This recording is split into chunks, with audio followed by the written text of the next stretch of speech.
اعوذ باللہ من الشیطان الرجیم بسم اللہ الرحمن الرحیم السلام علیکم ورحمۃ اللہ وبرکاتہ و مغفرتہ۔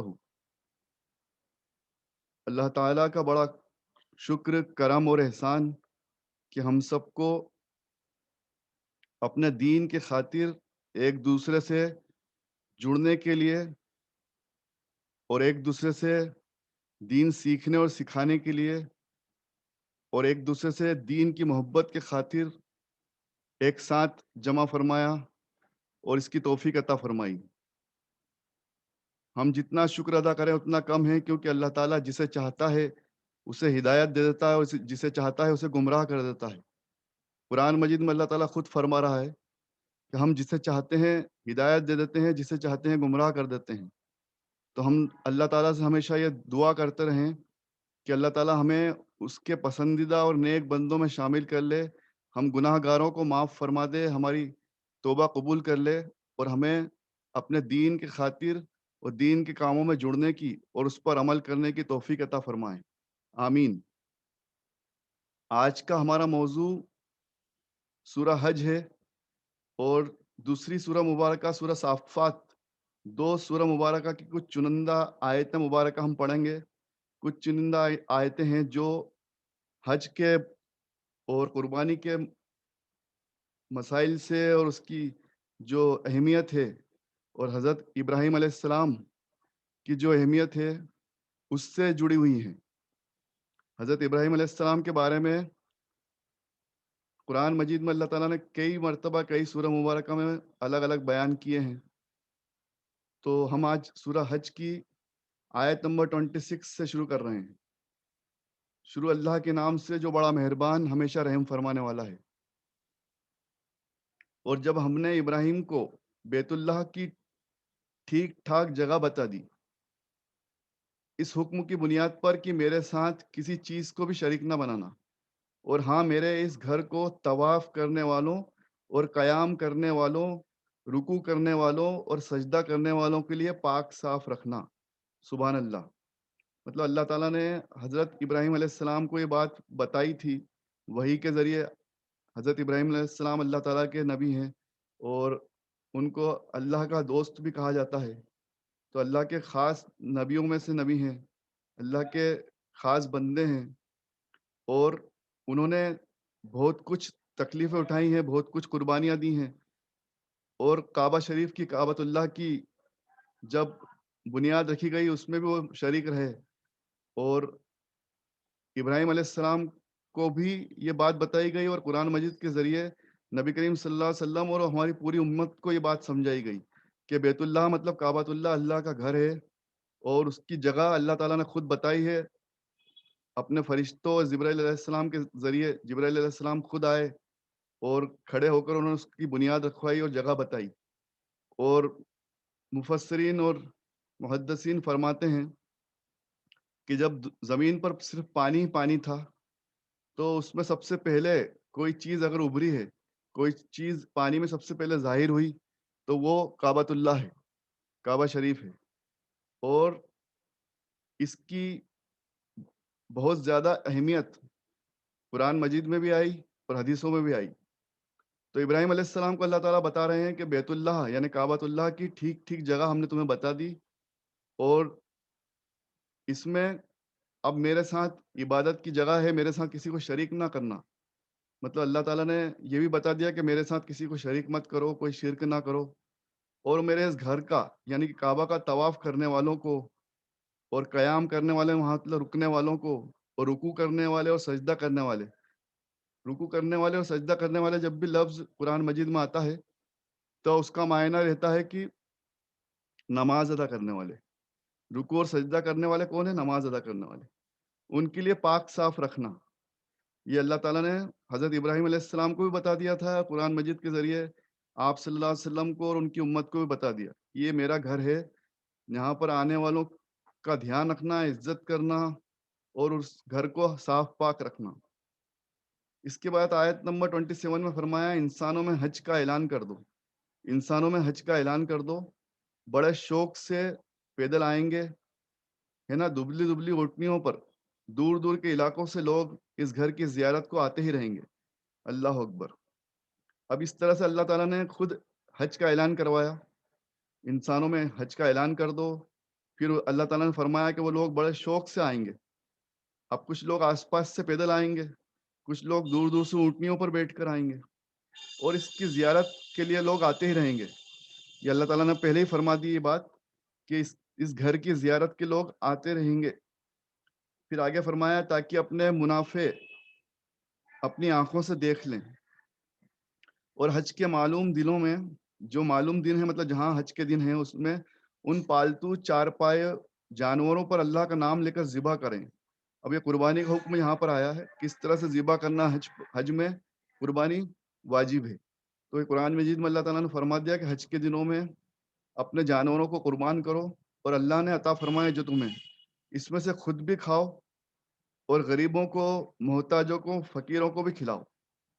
اب یہ صاف صاف بیان آ گیا کہ قربانی کرنا ہے، اور قربانی کے جانور میں سے آپ خود بھی کھائیں، کوئی منائی نہیں ہے، کوئی روک نہیں ہے. آپ خود کھائیں، غریبوں کو کھلائیں، محتاجوں کو کھلائیں، فقیروں کو کھلائیں، مسکین کو کھلائیں.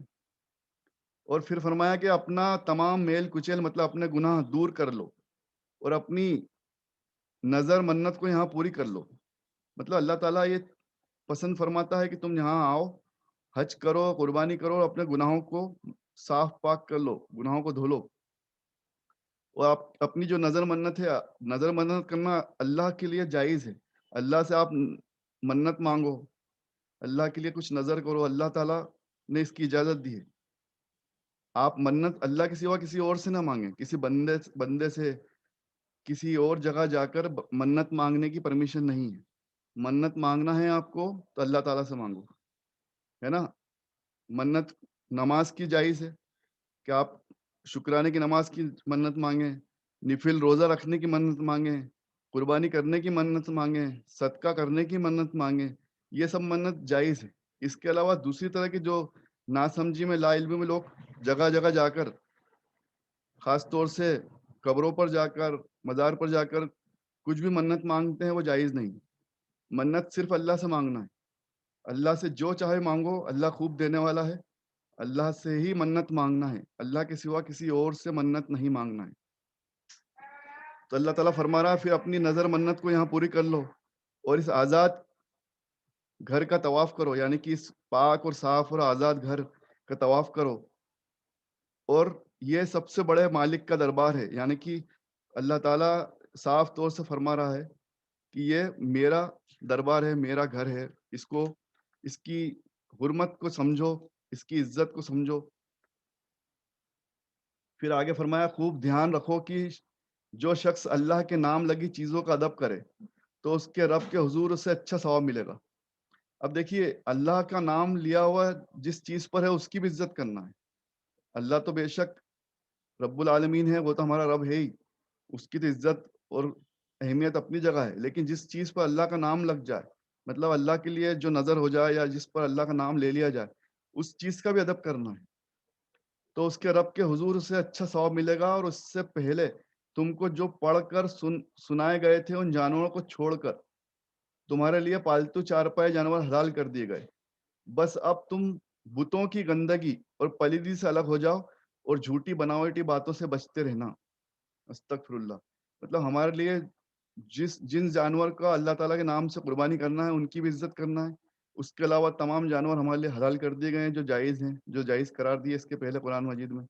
اور بت پرستی سے دور رہنا ہے، گندگی سے، بت پرستی کی اس پلیدی سے، اس ناجائز کام سے دور رہنا ہے. مشرکین سے کٹ کر صرف اللہ کے ہو جاؤ، کبھی بھی اللہ کے ساتھ کسی کو شریک نہ بتانا. اور جو کوئی اللہ کے ساتھ شرک کرے اس کی مثال ایسی ہے کہ جیسے کوئی بلندی سے نیچے گر پڑا، وہ نیچے گرتے ہی اسے شکاری پرندوں نے نوچ نوچ کر کھا لیا، پھر تیز آندھی نے اس کے ٹکڑے ٹکڑے دور تک لے جا کر بکھیر دیے اور وہ بے نام و نشان ہو گیا. استغفر اللہ. جو کوئی اللہ کی نشانیوں کی تعظیم بجا لائے تو یہ دل کے تقوی کا نشان ہے. اب اللہ کی نشانیاں کیا کیا ہیں؟ اللہ کا گھر ہے، کعبۃ اللہ ہے. ہاں، اللہ تعالیٰ نے جو وہاں پر مقام ابراہیم بنوایا وہ اللہ کی نشانیوں میں سے ایک نشانی ہے. صفا مروہ اللہ کی نشانیوں میں سے ایک نشانی ہے. قربانی کا جانور بھی اللہ کے لیے نام، اللہ کے نام سے جب کر دیا جاتا ہے کہ یہ قربانی کا جانور ہے تو وہ بھی اب اللہ کی نشانیوں میں سے ایک نشانی ہے. ان سب کی عزت کرنا ہے، تعظیم کرنا ہے، اور ایک مدت تک چوپایوں سے فائدہ اٹھائے جاؤ، پھر اس کی جائے حلال بیت العتیق یعنی کعبہ شریف کی سرحد تک لے جاؤ۔ مطلب آپ کو جن چوپایوں سے فائدہ اٹھانے کی پرمیشن دی ہے، جائز کرے، حلال کریں، ان سے فائدہ اٹھاؤ، اور جن کو آپ کو قربانی کے لیے کرنا ہے، جن کو قربان کرنا ہے قربانی میں حج کے لیے، اس کو کعبہ شریف کی اور لے جاؤ۔ اور اس طرح سے اللہ تعالیٰ قربانی کا طریقہ جاری رکھا اللہ تعالیٰ نے، اور اللہ نے انہیں کھانے کے لیے جو چار پائے پالتو جانور عطا فرمائے، ان کی قربانی اللہ کے نام پر دیں، اور ان جانوروں کو ذبح کرتے وقت صرف اللہ کا نام پکاریں۔ اب یہ بات بھی سمجھنا ہے، قرآن مجید میں یہ بات آئی ہے، ذبح کرتے وقت بسم اللہ، اللہ اکبر، اللہ کا نام لینا ہے، بسم اللہ کرنا ہے، اللہ کا نام لینا ہے، اور اللہ کے لیے قربانی کرنا ہے، اللہ کے لیے قربانی کرنا ہے، کسی انسان کی طرف سے۔ اب اس بات کو باریکی سے سمجھنا ہے۔ ہم لوگ غلطی میں، ناسمجھی میں، لا علمی میں بول دیتے ہیں کہ فلانا کے لیے قربانی، اس انسان کے لیے قربانی، تو استغفر اللہ، وہ ناجائز ہے، وہ غلط طریقہ ہے۔ ہمیں بولنا ہے اس انسان کی طرف سے اللہ کے لیے قربانی، قربانی صرف اللہ کے لیے ہے۔ کیا فرما رہا ہے اللہ تعالیٰ قرآن مجید میں؟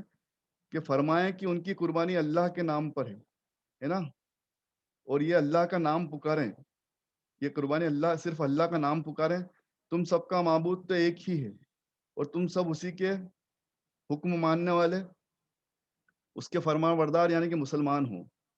اور اے محمد صلی اللہ علیہ وآلہ وسلم، آپ ان لوگوں کو بشارت سنا دو کہ ہمارا نام لینے پر جن کے دل ہماری محبت سے پگھل جاتے ہیں۔ سبحان اللہ۔ اب اللہ کے نیک بندے کون ہیں؟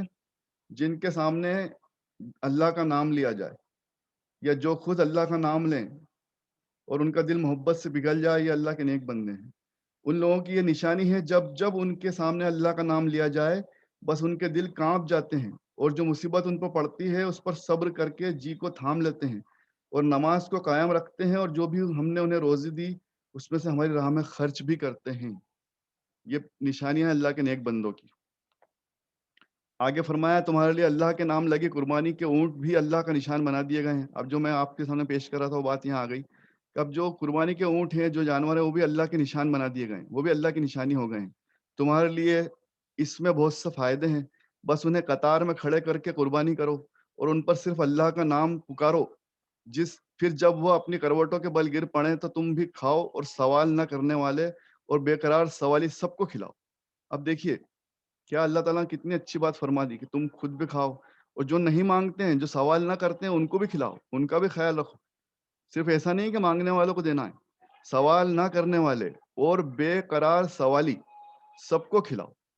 جو مانگنے آ جاتا ہے، جو فقیر ہے، جو کھلا فقیر ہے، جو شریعت میں بھی، شریعت کے حساب سے بھی فقیر ہے نا، وہ اس کو بھی دینا ہے، اور جو شریعت کے حساب سے فقیر نہیں ہے بھلے ہی، لیکن وہ آپ کی نظروں میں غریب ہے، جس کو ضرورت ہے، جو سفید پوش انسان ہے، اس کو بھی آپ کھلاؤ، سوال نہ کرنے والے کو بھی کھلاؤ۔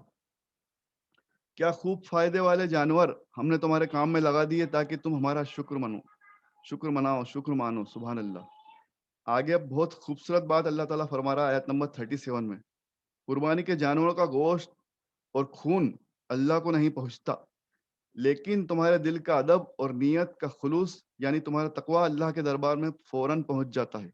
اللہ اکبر۔ مطلب ہم جو لوگ قربانی کرتے ہیں، نہ تو اس کا گوشت اللہ کو پہنچتا ہے، نہ اس کا خون پہنچتا ہے، اللہ تعالیٰ کے پاس تو صرف ہمارا تقوی پہنچتا ہے، ہماری پرہیزگاری پہنچتی ہے، ہماری نیکی پہنچتی ہے۔ تو اس بات کا بھی خیال رکھنا ہے، صرف جانور ذبح کر دینے سے اللہ تعالیٰ کو کوئی فائدہ نہیں پہنچتا۔ اللہ تعالیٰ کو تو تمہارے تقوی اور تمہاری پرہیزگاری اور تمہاری نیکی کی فکر ہے۔ تو کیا خوب چار پائے اللہ نے تمہارے قابو میں دیے کہ تم اللہ کے نام کی بڑائی پکارو، اور اس لیے کہ اللہ نے تم کو سیدھا راستہ چلنے کی رہنمائی فرمائی، اور نیکی کرنے والوں کو یہ خوشخبری سنا دو، بے شک اللہ ایمان والوں کے دشمنوں کو پیچھے ہٹا کر ہی رہے گا۔ اب یہ کتنی اچھی بات ہے، اللہ تعالیٰ اپنے نیک بندوں کو یہ خوشخبری دے رہا ہے کہ تمہارے جو دشمن ہیں ان کو ہم پیچھے ہٹا دیں گے، بے شک اللہ ایمان والوں کے دشمن کو پیچھے ہٹا کر ہی رہے گا۔ سچی بات تو یہ ہے کہ کسی دغاباز حق کے انکاری کو اللہ پسند نہیں کرتا۔ یہ اللہ تعالیٰ نے فرما دیا، صاف صاف فرما دیا ہے کہ ہم تمہارے دشمنوں سے بھی ہم نپٹ لیں گے، اور ہم کسی دغا باز کو، ناحق انسان کو پسند نہیں کرتے۔ اب آگے آیت نمبر 75 میں اللہ تعالیٰ فرما رہا ہے، فرشتوں اور انسانوں میں سے اللہ جسے چاہے اپنا پیغام پہنچانے کے لیے چن لیتا ہے۔ اب یہ اللہ تعالیٰ جس سے چاہے اپنے دین کا کام لے لیتا ہے، چاہے فرشتے ہوں چاہے انسان ہوں۔ تو کیا فرمایا، فرشتوں اور انسانوں میں سے اللہ جسے چاہے اپنا پیغام پہنچانے کے لیے چن لیتا ہے، اور اللہ خوب سننے والا اور خوب دیکھنے والا ہے۔ سبحان اللہ۔ پھر آگے آیت نمبر 77 میں فرمایا، اے ایمان والو، رکوع میں جھک جاؤ، سجدہ کرتے رہو، اپنے رب کی بندگی میں لگے رہو، اور بھلائی کے کام کیے جاؤ تاکہ تم کامیاب ہو جاؤ۔ پھر اللہ تعالیٰ نے مطلب نماز کی اہمیت سمجھائی ہے کہ رکوع میں جھک جاؤ، سجدہ کرتے رہو۔ رکوع اور سجدے کی جب بات ہوتی ہے، اس کا مطلب کہ نماز کی بات ہو رہی ہے۔ میں نے آپ کے سامنے پہلے بھی عرض کیا تھا کہ رکوع میں جھکنے والے، سجدہ کرنے والے، یعنی کہ نماز پڑھنے والے، اور اپنے رب کی بندگی میں لگے رہو اور بھلائی کے کام کیے جاؤ تاکہ تم کامیاب ہو جاؤ۔ اب اس کے بعد سورہ صافات میں بھی حضرت ابراہیم علیہ السلام کا کچھ قصہ بیان کیا گیا ہے۔ آیت نمبر 83 سے ہم شروع کرتے ہیں۔ شروع اللہ کے نام سے جو بڑا مہربان، ہمیشہ رحم فرمانے والا ہے۔ اللہ تعالیٰ فرماتا ہے، بے شک ابراہیم بھی ہمارے اسی راستے پر تھے جس پر ہمارے نیک نبی اور رسول آئے، مطلب اسی طریقے پر تھے۔ ابراہیم علیہ السلام بھی اللہ کے نبیوں میں سے ایک ہے۔ جب ابراہیم نے اپنے رب کے حضور جھکے ہوئے دل کا نذرانہ پیش کیا، جب ابراہیم نے اپنے باپ اور اپنی قوم سے کہا، تم کس کس کی عبادت میں کہاں تک لگے رہو گے؟ ابراہیم علیہ السلام کے وقت میں بہت زیادہ بتوں کو پوجا جاتا تھا، شرک کیا جاتا تھا، اور کعبۃ اللہ میں بت اور بت پرستی عام تھی، اور بتوں کا ڈھیر لگا ہوا تھا۔ تو وہ اپنے رشتہ داروں سے اور اپنے قوم کے لوگوں سے کہتے تھے کہ تم کس کی عبادت کرو گے، اور کہاں تک ان کی عبادت میں لگے رہو گے؟ کیا اللہ کو چھوڑ کر بناوٹی معبودوں کی عبادت میں مشغول ہونے کا ارادہ کیے بیٹھے ہو؟ پھر آگے فرمایا، رب العالمین کے بارے میں تمہارا کیا خیال ہے؟ رب العالمین مطلب پورا رب، پورے جہانوں کا جو رب ہے، تمام جہانوں کا جو رب ہے، ایک اللہ ہے، اس کے بارے میں تم کیا سوچتے ہو؟ پھر ابراہیم نے نگاہ ڈالی تاروں پر اور جی بھر کر انہیں دیکھا، آسمان کی طرف دیکھا، تاروں کو دیکھا۔ ابراہیم نے اپنے ملنے والوں سے کہا، میری طبیعت ٹھیک نہیں ہے۔ بس وہ لوگ ابراہیم کے پاس سے اٹھ کر واپس لوٹ گئے، جو ان کے آس پاس بیٹھے تھے ان کو انہوں نے دور کر دیا۔ پھر ابراہیم نے چپکے سے ان کے معبودوں پر دھاوا بول دیا، مطلب کہ وہاں جتنے بت رکھے تھے ان کو سب توڑ پھوڑ دیے۔ وہاں کے بت جو کعبۃ اللہ میں بت رکھے تھے ان پر دھاوا بول دیا، اور کہا کہ کیا تم کھاتے نہیں ہو؟ ان بتوں سے بات کی، تم کو کیا پریشانی ہے کہ تم چپ ہو، بولتے نہیں؟ اب وہ بتوں کو نقصان پہنچاتے جا رہے ہیں، اور بتوں سے بولتے جا رہے ہیں، ان کو توڑتے جا رہے ہیں۔ بس ابراہیم ان پر سیدھے ہاتھ سے چوٹ لگانے لگے اور مار کوٹ کر توڑ پھوڑ ڈالا۔ اللہ اکبر، سارے بتوں کو توڑ دیا۔ میلے سے واپسی پر لوگ غصے میں آ کر ان پر ٹوٹ پڑے۔ اب جو لوگوں نے آ کے دیکھا کہ ابراہیم علیہ السلام نے تو سبھی کو توڑ پھوڑ دیا، تو آگے فرمایا، ابراہیم نے ان کو للکار کر کہا کہ اپنے ہاتھ کے تراشے ہوئے کو کیسے پوجتے ہو؟ مطلب ابراہیم علیہ السلام بولے کہ ان کو تو تم نے اپنے ہاتھ سے بنایا، تو تم ان کی پوجا کیسے کرتے ہو؟ ان کو کیسے پوجتے ہو؟ ان کو اپنا معبود کیسے مانتے ہو؟ جبکہ اس کو تو تم نے خود نے اپنے ہاتھ سے بنایا ہے نا، جبکہ تم کو ایک اکیلے اللہ نے پیدا کیا ہے، اور تم یہ کیا عمل کر رہے ہو؟ لوگ بولے کہ ایک ستون، ایک کھمبا کھڑا کرو، جس کے آس پاس آگ لگا دو اور اسے زندہ جلا ڈالو۔ اللہ اکبر، استغفر اللہ۔ ابراہیم علیہ السلام کو ابھی سزا دی جا رہی ہے کہ انہوں نے تمام بتوں کو توڑ دیا، تمام بتوں کو نیست نابود کر دیا۔ تو اب یہ ان کی سزا یہ ڈیسائیڈ کی سب لوگوں نے کہ انہیں ایک کھمبے سے باندھ دو اور ان کے آس پاس آگ لگا دو، اور آس پاس آگ بھڑکا کر اسے زندہ جلا ڈالو۔ انہوں نے ابراہیم پر داؤ چلایا، لیکن ہم نے ان کو ان کے ارادوں میں کامیاب نہیں کیا۔ سبحان اللہ۔ اللہ تعالیٰ نے اپنے بندے کو، اپنے نبی کو خود بچایا۔ آگے فرمایا، آگ سے صحیح سلامت بچ جانے پر ابراہیم بولے، میں تو اپنے رب کی طرف چلا، وہی مجھے راہ بتا دے گا۔ ابھی تمام لوگوں نے کوشش ضرور کی، اور محدثین فرماتے ہیں اور مفسرین فرماتے ہیں کہ آگ کو اللہ تعالیٰ نے حکم دے دیا کہ ٹھنڈی ہو جا۔ آگ ٹھنڈی ہو گئی، اس نے اپنی تاثیر کو بدل دیا، اور ابراہیم علیہ السلام کو جلا نہیں پائی، اور ابراہیم علیہ السلام کو کوئی نقصان نہیں پہنچا۔ یہ لوگ دیکھتے رہ گئے، اور ابراہیم علیہ السلام وہاں سے چل دیے سلامتی کے ساتھ ساتھ خیریت کے ساتھ وہاں سے ہٹ گئے. پھر ابراہیم علیہ السلام نے دعا کی اے رب مجھے اچھا نیک بیٹا عطا فرما. اب دیکھیے یہ لوگ دعا کرتے ہیں اپنی اولاد کے لیے تو اے اللہ مجھے بیٹا دے دے, اللہ مجھے بیٹی دے دے. صحیح دعا کا طریقہ کیا ہے؟ اللہ مجھے نیک بیٹا دے, نیک بیٹی دے. یہ اللہ تعالیٰ سکھا رہا قرآن مجید میں خود ابراہیم علیہ السلام کے ذریعے کہ ساتھ میں نیک ورڈ بھی جوڑنا ہے, یہ بھی امپورٹنٹ ہے. تو کیا دعا کی کہ اے رب اے اللہ مجھے اچھا اور نیک بیٹا عطا فرما. بس ہم نے اسے ایک حوصلہ مند بیٹے کی خوشخبری دی. سبحان اللہ. آگے فرمایا جب یہ لڑکا اس عمر کو پہنچا کہ ابراہیم کے ساتھ ساتھ چلنے لگے, ابراہیم بولے میرے بیٹے میں سب خواب میں کیا دیکھتا ہوں کہ تم کو ذبح کر رہا ہوں, تم کو ذبح کر رہا ہوں, بس اب تم دیکھو تمہارا کیا رائے ہے, تمہاری کیا مشورہ ہے. مطلب حضرت ابراہیم علیہ السلام کو اللہ تعالیٰ نے خواب میں دکھایا کہ تمہیں اپنی پسندیدہ اور اپنی بہترین چیز میرے راہ میں قربان کرنا ہے. تو ظاہر سی بات ہے ایک باپ کے لیے بیٹا سب سے زیادہ پسندیدہ, سب سے قریبی چیز ہے جسے وہ سب سے زیادہ چاہتا ہے. تو اللہ تعالیٰ نے ابراہیم علیہ السلام سے بولا کہ تمہیں جو سب سے زیادہ عزیز ہو, سب سے زیادہ محبوب ہو, اسے میرے راہ میں قربان کر دو. تو سمجھ گئے کہ میرے بیٹے کو قربان کرنا ہے. تو انہوں نے اپنے بیٹے سے فرمایا کہ تم کیا کہتے ہو اس بارے میں. اب جواب سنیے, نیک باپ کی نیک اولاد کا جواب سنیے. جواب میں بیٹے نے کہا اے ابا جان آپ کو جو حکم دیا گیا ہے اس پر عمل کریے, آپ مجھے انشاءاللہ صبر کرنے والوں میں پائیں گے. سبحان اللہ, کتنی بہترین بات, کتنی خوبصورت بات. والد اپنے بیٹے سے پوچھ رہا ہے کہ مجھے تمہیں اللہ کی راہ میں قربان کرنا ہے, تو بیٹا اپنے والد سے فرما رہا ہے کہ بے شک آپ کریے اور مجھے آپ صبر کرنے والوں میں, یعنی کہ میں اللہ کی عطا سے, اللہ کے کرم سے اس کام کے لیے تیار ہوں اور اس بات پہ صبر کروں گا. پھر آگے اللہ تعالیٰ نے فرمایا بس جب دونوں نے ہمارا حکم تسلیم کر لیا اور ابراہیم نے اپنے بیٹے کو ماتھے کے بل لیٹا دیا. اب دیکھیے تیاری ہو گئی پوری, ابراہیم علیہ السلام نے اپنے بیٹے کو لیٹا دیا. تو پھر ہم نے آواز دی ہے ابراہیم تم نے جو خواب میں دیکھا تھا ہمارا حکم سچ کر دکھایا. اللہ اکبر. مطلب ہم نے تم کو جو خواب میں دکھایا تھا وہ تم نے سچ کر دکھایا. بے شک ہم بھی نیکی کرنے والوں کو خوب جزا یعنی کہ اچھا بدلہ فرماتے ہیں. اب اللہ تعالیٰ تو 70 ماؤں سے زیادہ چاہنے والا ہے. تو اللہ تعالیٰ نے کیا بولا کہ ہم تو صرف تمہاری پریکشا لے رہے تھے, تم کو چیک کر رہے تھے, ہم تمہارا امتحان لے رہے تھے, اور ہم نے دیکھا کہ تم نے اپنے امتحان میں تم کامیاب ہوئے, اور ہم تو نیکی کرنے والوں کو اچھا بدلہ دیتے ہیں. بے شک یہ کھلی ہوئی کسوٹی تھی اور ہم نے اس کی جگہ فدیہ بھیج کر اس بڑی قربانی کی عظمت قائم رکھی. اب اس کی جگہ ایک دمبا بھیج دیا گیا اور قربانی کی اس رسم کو پورا کر دیا گیا, اور اس پر بیتی ہوئی آزمائش کی یادگار ہم نے آنے والوں کے لیے بھی باقی رکھ دی. یعنی کہ اب اس دن کو, اس عمل کو اللہ تعالیٰ نے اتنا پسند فرمایا کہ آنے والی تمام لوگوں کے لیے, امت کے لیے اب قربانی کا اس عمل کو سب پہ واجب کر دیا گیا. یہ نشانی باقی رکھ دی. سلام ہی سلام ہو ابراہیم پر. سبحان اللہ. اب اللہ تعالیٰ سلام بھیج رہا ہے. کتنی بڑی بات ہے, اللہ تعالیٰ سلام بھیج رہا ہے اپنے بندے پر, اپنے نبی پر.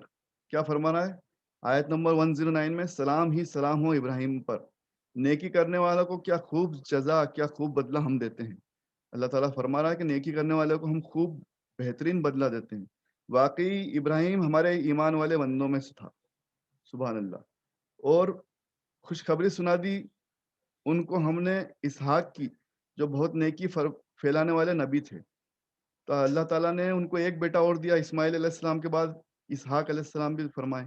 تو یہ اللہ تعالیٰ نے ابراہیم علیہ السلام کو نیک اولادیں دی, اور ان پر بھی ہم نے برکت فرمائی, اور اسحاق پر بھی, اور ان دونوں کی اولاد میں نیکی کرنے والے بھی ہوئے اور اپنا کھلا نقصان کرنے والے بھی ہوئے. اب دیکھیے اللہ تعالیٰ نے یہ بھی فرما دیا کہ ہم نے تو انہیں نیک اولاد دی, لیکن اب وہ اولادوں میں سے اولادیں جو آتی گئیں, جو پشتے چلتی رہی, اس میں کچھ لوگ نیک بھی ہوئے, کچھ لوگ نقصان کرنے والے, مطلب کہ بھٹکنے والے بھی ہوئے. تو اس طرح اللہ تعالیٰ نے اس پورے کام کو انجام دلوایا اپنے نبی سے. حضرت ابراہیم علیہ السلام نے اس خواب کو سچ کر کے دکھایا, اور قربانی کے لیے ان کے بیٹے نے بھی ہاں کر دی. اور یہ قصہ اس طرح سے ہوا کہ اللہ تعالیٰ نے اس کی جگہ ایک جانور بھیج کر اس کی نشانی کو برقرار رکھا, قربانی کے عمل کو پسند فرمایا, اور یہ عمل آج تک مسلسل چلتا رہا ہے.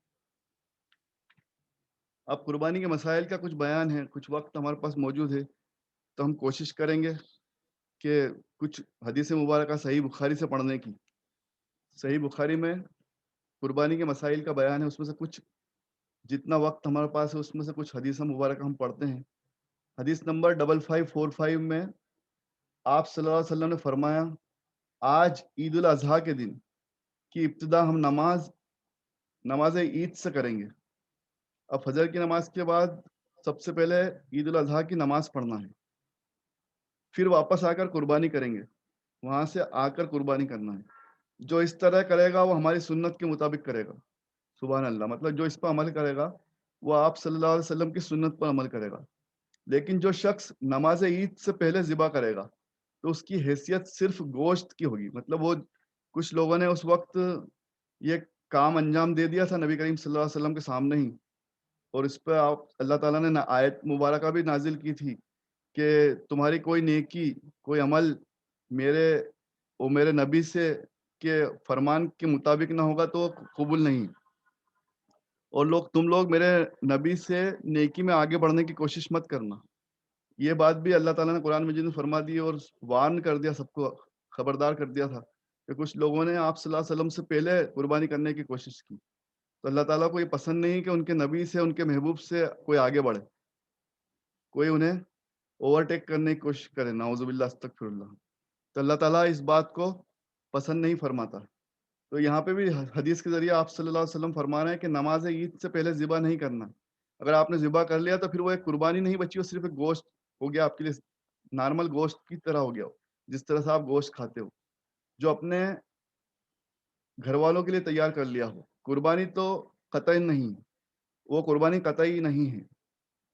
اس پر ابو بردہ بن نیار رضی اللہ عنہ کھڑے ہوئے اور انہوں نے نماز عید سے پہلے ہی ذبح کر لیا تھا۔ اب یہ نام بھی آیا ہے، ایک صحابی نے نماز عید سے پہلے ہی ذبح کر لیا تھا اور عرض کیا کہ میرے پاس 1 سال سے کم کا بکرا ہے، کیا اس کی دوبارہ قربانی اب نماز کے بعد کر لوں؟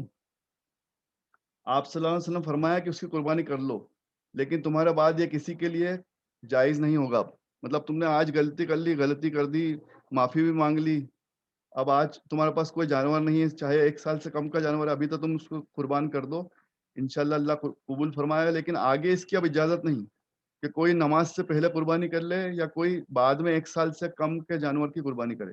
دونوں باتیں کسی اور کے لیے جائز نہیں۔ اس طرح سے نبی کریم صلی اللہ علیہ وسلم نے نماز عید کے بعد قربانی کا حکم فرمایا اور یہی اسی کو سنت بتایا۔ 5546 میں بھی یہی بات آئی کہ نماز عید سے پہلے قربانی کر لی تو اپنی ذات کے لیے جانور قربان ذبح کیا، مطلب اللہ کی راہ میں نہیں ہوا، وہ اپنے خود کے لیے ذبح ہو گیا۔ جس نے نماز عید کے بعد قربانی کی اس کی قربانی پوری ہوئی انشاءاللہ، اور اس نے سنت پر عمل کیا، یہ بات یہاں فرمائی گئی۔ تو بہت خوبصورت حدیث مبارکہ ہیں جس میں یہ بتایا گیا کہ ہمیں نماز ادا کرنا ہے اور اس کے بعد نماز کے بعد پھر قربانی کرنا ہے، اس میں جلد بازی نہیں کرنا ہے۔ پھر آگے 5558 میں نبی کریم صلی اللہ علیہ وسلم نے 2 چت قبر مینڈوں کی قربانی کی ہے نا۔ حضرت انس رضی اللہ عنہ فرما رہے ہیں، ان سے روایت ہے کہ میں نے نبی کریم صلی اللہ علیہ وسلم کو 2 چت قبر مینڈوں کی قربانی کرتے ہوئے دیکھا، اور میں نے دیکھا کہ آپ صلی اللہ علیہ وسلم اپنے پیر جانور کے اوپر رکھے ہوئے تھے۔ یہ بھی سنت طریقہ ہے، جانور کے اوپر کہیں پیر رکھ کر اس کو دبانا، اس کو تکلیف نہ ہو، زیادہ ہلے ڈولے نہیں، اس کو اچھی طرح سے پکڑ کے رکھنا۔ تو یہ ایک طریقہ فرمایا گیا، سنت مبارکہ ہے کہ اپنے پیر جانور کے اوپر رکھے ہوئے تھے اور بسم اللہ ہی اللہ اکبر پڑھ کر قربانی کر رہے تھے، اللہ اکبر۔ تو یہ بسم اللہ اللہ اکبر یہ ایک سنت طریقہ ہے، اس طرح سے بھی آپ یہ دعا پڑھ کر بھی آپ قربانی کر سکتے ہیں، اور اپنے ہاتھوں سے انہوں نے اپنے مینڈوں کو ذبح کیا، یہ بھی سنت طریقہ ہے۔ اگر آپ کر سکتے ہیں تو اپنے ہاتھوں سے ذبح کریں۔